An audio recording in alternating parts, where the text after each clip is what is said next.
একটু হাত তুলেন তো দেখি।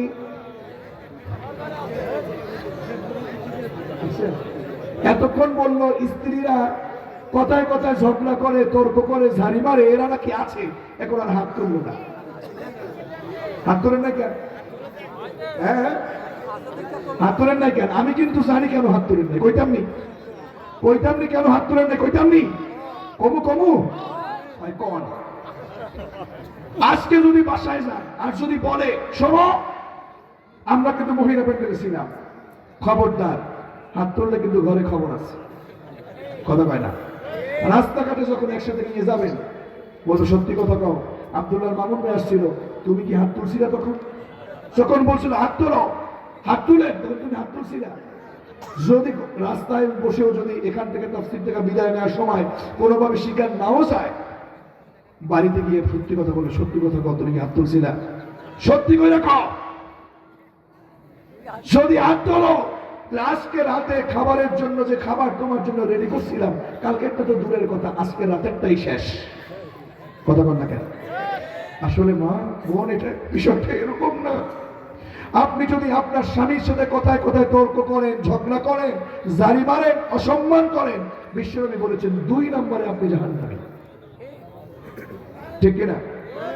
3 নম্বর, ওই নারী জাহান্নামে যাবে যেই নারী তার স্বামীকে বাদ দিয়ে পরপুরুষের সাথে, চাচাতো ভাই, খালাতো ভাই, মামাতো ভাই, বেয়াই, এই পরপুরুষের সাথে স্বামীকে বাদ দিয়ে হাসি তামাশা করে, হাসি ঠাট্টা করে, গল্পগুজব করে, বয়ফ্রেন্ড, বিভিন্ন ক্লাসমেটের নাম দিয়ে বয়ফ্রেন্ডদের সাথে, বিভিন্ন চাচাতো ভাই, খালাতো ভাই, এদের সাথে হাসি ঠাট্টা গল্পগুজব করে, এরকম নারী আমাদের সমাজে আছে নাকি নাই? বিশ্বনবী বললেন এরকম নারী 3 নম্বর প্রকারের জাহান্নামী।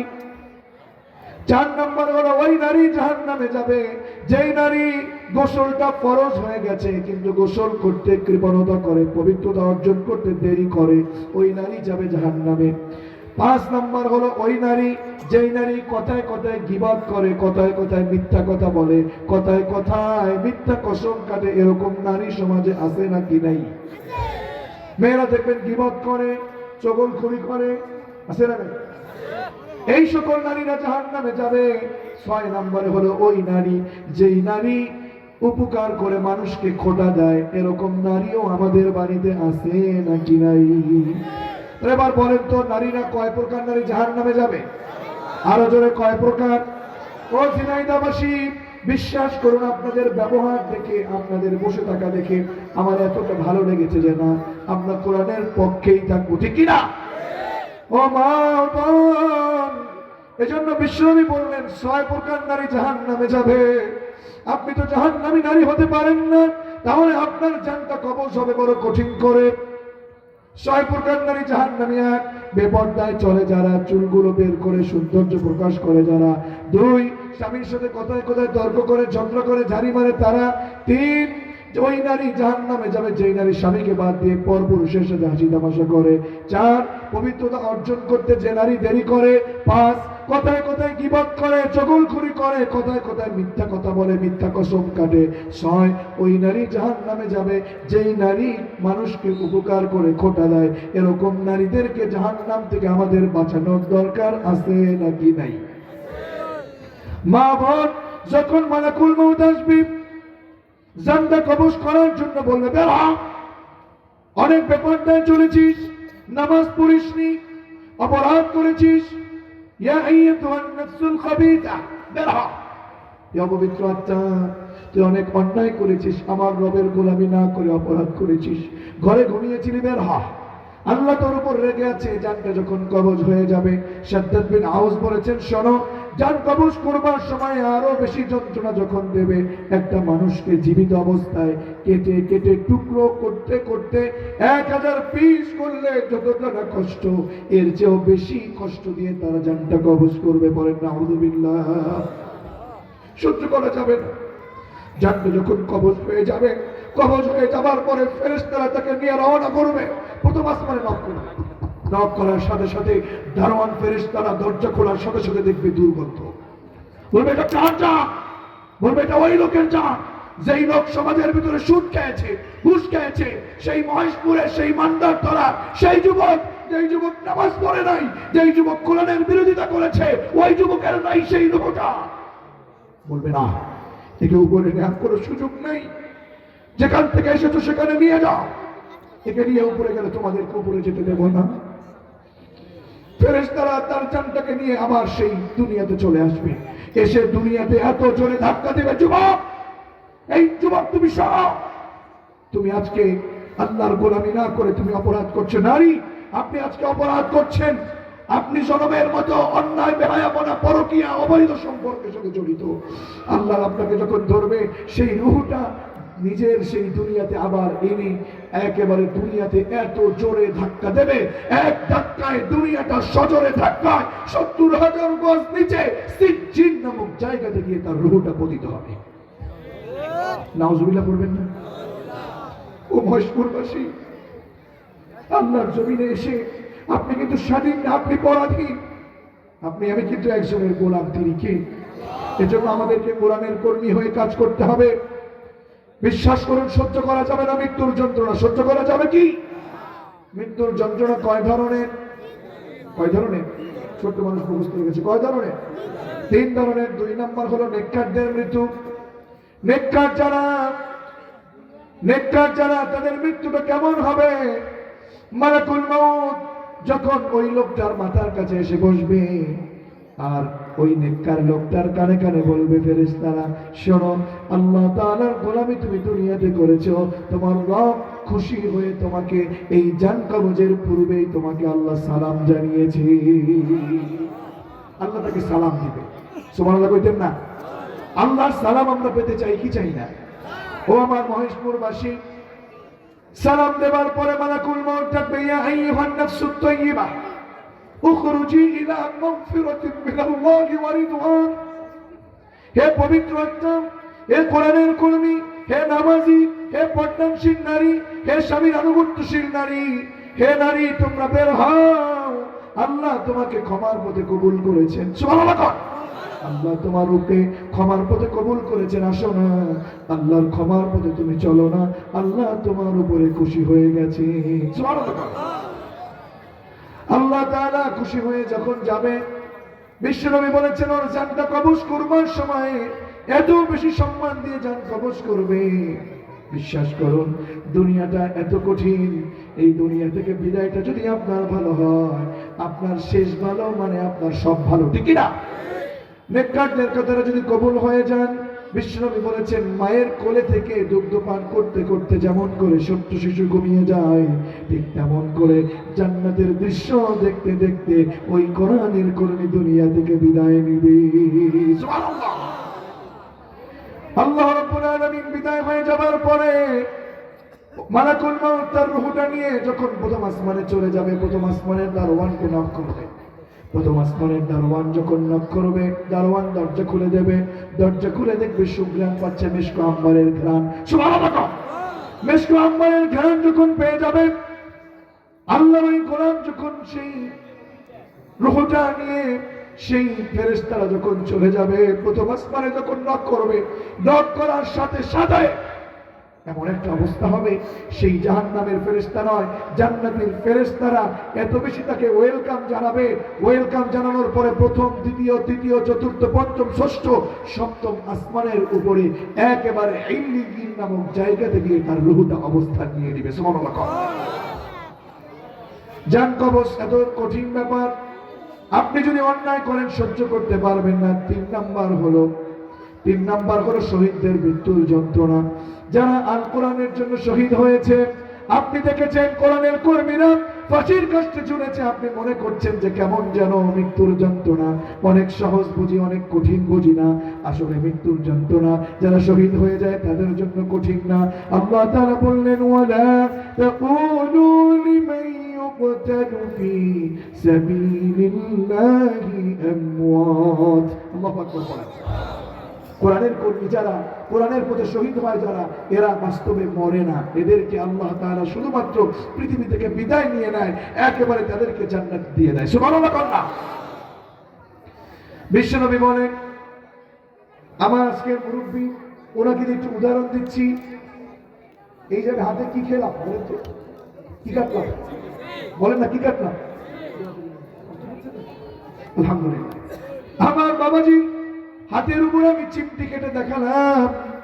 বিশ্বনবী বলেছেন, শোনো, যারা শহীদ হয়ে যায়, আল্লাহর দুনিয়াতে যারা কোরআনের জন্য জীবনটা বিলিয়ে দেয়, আল্লাহ রাব্বুল আলামিন তাকে এত সম্মান দিয়ে, এত কম বেদনা দিয়ে পৃথিবী থেকে বিদায় নেয়। হাতের ভিতরে চিমটি কাটলে যত তারা যন্ত্রণা, এর চেয়েও কম যন্ত্রণা দিয়ে আল্লাহর জমিন থেকে তাদেরকে, শহীদদেরকে বিদায় করে দেয়। সেই শহীদের পথে আমাদের কবুল হবার দরকার আছে নাকি নাই? আমাকে শহীদ করে সেই মিছিলে শামিল করে নিও, যেই মিছিলের নেতা মীর হামজা কুবায়েব কাব্বাব আল্লাহর কাছে ছিল অতি প্রিয়, আমাকে শামিল করে নিও। বলেন আমিন। শহীদদের কাতারে কবুল হতে চাই কি চাই না? আরো জোরে চাই কি চাই না? বলেন তো, মৃত্যুর যন্ত্রণা ছিল কয় ধরনের? আরো জোরে কয় ধরনের? 3 ধরনের মৃত্যুর যন্ত্রণা। আল্লাহ রাব্বুল আলামিন বললেন, রাসূল আপনি বলে দেন, ইন্নাল মাউতাল্লাযী তাফিরুনা মিনহু ফাইন্নাহু মুলাকীকুম। রাসূল, মৃত্যু থেকে ওরা পালাতে পারবে না, মৃত্যু নিজে ওদের সাথে সাক্ষাৎ করবে। এর পরের কথা আরো কঠিন, তুম্মা তুরাদ্দুনা ইলা আলিমিল গায়বি ওয়াশ শাহাদা। এর পরের কথাগুলো অত্যন্ত কঠিন।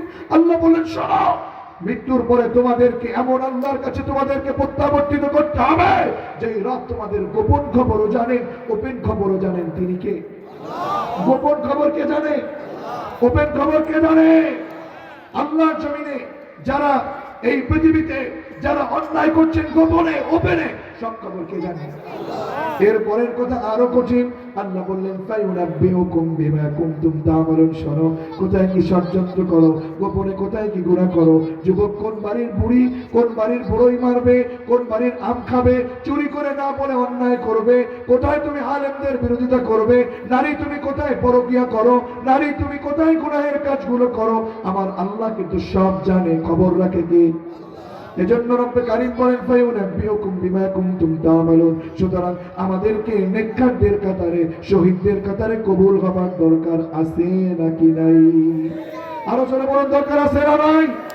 এবার পরীক্ষা দিচ্ছি, সবাই পরীক্ষা দিচ্ছি। এখন আর কেউ উঠবো না, আখেরি মোনাজাত করে উঠবো ইনশাআল্লাহ। খবরদার, আমি এবার পরীক্ষা নিচ্ছি, দেখি এ প্লাস পাবার জন্য কারা কারা রেডি আছেন। এবার বলেন, কলব কত প্রকার? সবাই বলেছেন? যাদের ঈমান আছে, যারা মুখস্থ করেছেন, আওয়াজ করে বলেন তো, কলব কত প্রকার? 1 নাম্বার কলবের নাম কি? আলহামদুলিল্লাহ, মুখস্থ রেখেছেন। 2 নাম্বার কলবের নাম কি? 3 নাম্বার। এই 3টা কলবের ভিতরে আপনি কোন কলবের অধিকারী হতে চান? আওয়াজ করে বলেন। আলহামদুলিল্লাহ। এরপরে হচ্ছে মৃত্যুর যন্ত্রণা কয় ধরনের? কয় ধরনের? এরপরে বলুন, নারীদের ভিতরে নারীরা জাহান্নামে যাবে কয় প্রকার নারী? মনে থাকবে? তাহলে আমরা জান্নাতে যেতে চাই কি চাই না? আরো জোরে বলুন, জান্নাতে যেতে চাই কি চাই না? আমরা কোরআনের পক্ষে থাকতে চাই কি চাই না? সুতরাং আমি আপনাদেরকে বলছি, ও মহেশপুরবাসী, সত্যের পক্ষে আপনাকে থাকতেই হবে, সত্যের পক্ষে আপনাকে অবশ্যই থাকতে হবে, কোরআনের পক্ষে থাকতে হবে। কোরআনের পক্ষে থাকলে আপনার বিরুদ্ধে হামলা আসবে, মামলা আসবে, আপনার বিরুদ্ধে ষড়যন্ত্র আসবে। সব ষড়যন্ত্রকে মোকাবেলা করে আল্লাহর জন্য, আল্লাহর জমিনে নিজের জীবনটাকে দেওয়ার জন্য হলেও, আল্লাহর জমিনে নিজের জীবনটাকে বাস্তবায়ন করে নিজের জীবনটাকে আল্লাহর জন্য আপনি শহীদ হয়ে যাবেন। এমন কোন কোন কোরআনের কর্মী আছেন? দুহাত তুলে আল্লাহকে দেখায় না।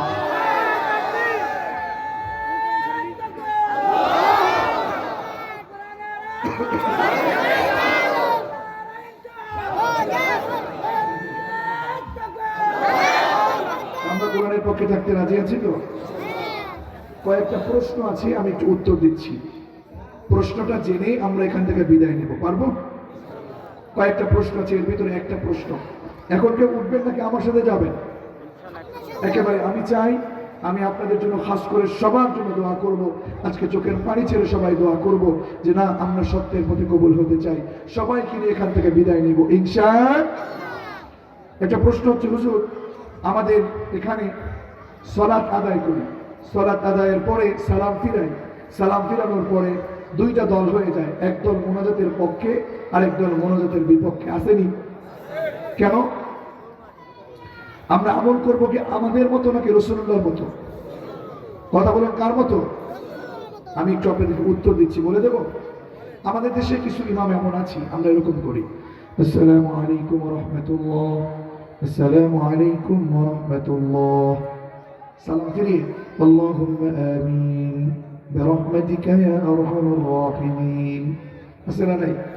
দেখুন, বিশ্বনবী রাসূল আকরাম সাল্লাল্লাহু আলাইহি ওয়াসাল্লাম এরকম কখনোই করতেন না।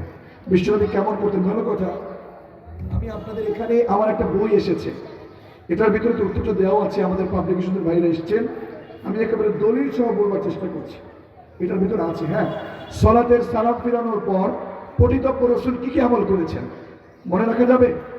মুখস্থ করার জন্য রেডি হন। রাসূল এরকম করতেন, আসসালামু আলাইকুম ওয়া রাহমাতুল্লাহ, আসসালামু আলাইকুম ওয়া রাহমাতুল্লাহ। সালাম ফিরানোর সাথে সাথে রাসূল একবার পড়তেন আল্লাহু আকবার। কি পড়তেন? সবাই বলেন, আওয়াজ করে বলেন। দুই নম্বরে রাসূল পড়তেন তিনবার আস্তাগফিরুল্লাহ, আস্তাগফিরুল্লাহ, আস্তাগফিরুল্লাহ। মনে থাকবে? এরপরে রাসূল পড়তেন আল্লাহুম্মা আনতাস সালাম। বলেন আপনারা, বলেন তো দেখি, আল্লাহুম্মা আনতাস সালাম ওয়া মিনকাস সালাম। এই যে এখানে তাবারাক বললেন, আপনি তো ওইলাইকে বললেন কেন? ওইলাইকে কেন বললেন? আল্লাহ রাসূল কি বলেছেন দেখুন, 5টা কিতাব থেকে বলছি, মুসলিম, আবু দাউদ, তিরমিজি, নাসাই, ইবনে মাজাহ। আল্লাহ রাসূল বলছেন, আমার সাথে বলেন, আল্লাহুম্মা আনতাস সালাম ওয়া মিনকাস সালাম তাবারাকতা ইয়া যাল জালালি ওয়াল ইকরাম। এছাড়া ওয়া ইলাইকা ইয়ারজিউস সালাম হাইয়িনা রাব্বানা কিংবা ওয়াদখিলনা দারাকা দারাস সালাম, এটা আমরা যারা পড়তাম, এটা আসলে আমাদের বানানো। আমরা এ পর্যন্ত এই হাদিস আমরা পাইনি যেটা আমরা ওইভাবে পড়েছিলাম, যে রাসূল বলেছেন আল্লাহুম্মা আনতাস সালাম ওয়া মিনকাস সালাম তাবারাকতা ইয়া যাল জালালি ওয়াল ইকরাম। তো আমরা এরপরে পড়ব আয়াতুল কুরসি। ফরজ সালাতের পরে যে ব্যক্তি আয়াতুল কুরসি পড়বে, ওই লোকটার ভিতরে আর জান্নাতের ভিতরে একটা পর্দা আছে, মৃত্যু। লোকটা মরে না, তাই জান্নাতে যায় না। সুবহানাল্লাহ। আমরা আয়াতুল কুরসি পড়ব, দোয়া পড়ব আল্লাহুম্মা আইন্নি আলা যিকরিক, দোয়া পড়ব আল্লাহুম্মা লা মানিআ লিমা আ'তাইত। এইগুলো আমরা পড়ব। কিন্তু আমরা বিশেষ করে আমি কি করতাম, আমি একটু আপনাদেরকে বলি। আমার পিছনেও মোনাজাতের পক্ষে বিপক্ষে লোক থাকে বা ছিল বা আছে। আমি একটু বলছি আপনাদেরকে আমি কি করতাম, ইমামদের জন্য সহজ হয়ে যাবে। আমরা এইভাবে করতাম, আসসালামু আলাইকুম ওয়া রাহমাতুল্লাহ, আসসালামু আলাইকুম ওয়া রাহমাতুল্লাহ, আল্লাহু আকবার। কয়বার? তিনবার। আস্তাগফিরুল্লাহ, আস্তাগফিরুল্লাহ, আস্তাগফিরুল্লাহ। এরপরে আল্লাহুম্মা আনতাস সালাম ওয়া মিনকাস সালাম তাবারাকতা ইয়া যাল জালালি ওয়াল ইকরাম।